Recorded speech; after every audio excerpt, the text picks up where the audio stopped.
Zonja Kryemandi, a është morale që një person I cili dyshohet për veprat penale, korrupsionit, pasimit parave dhe fshehjes së pasurisë të garojë për një Shqipëri më të mirë nesër?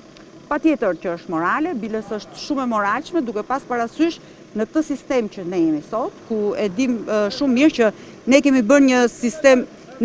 një sistem drejtësie për të dhënë drejtësi për qytetarët, ne nuk kemi bërë një sistem drejtësie për të burgosur njerëzit që janë në hetim. Ju e keni parë vetë edhe me Goni Gali, apo jo, që është një njeri që akuzohet nga qeveria amerikane për influencën ruse, u gjykuar në gjendje të lirë, ju dha vendimi dhe mbas 4 muajsh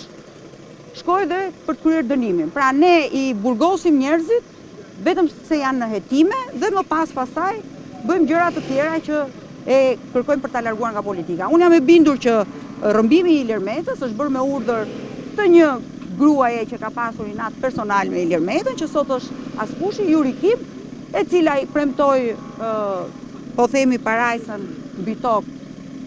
institucionit të drejtësisë, nga ana tjetër edhe Edi Ramës I dha një mundësi për treguar që hakmarrjen e tij personale e kryer në mënyrë perfekte me institucionin e drejtësisë. Kështu që kjo është një gjë që për mua sistemi I drejtësisë mund të jetë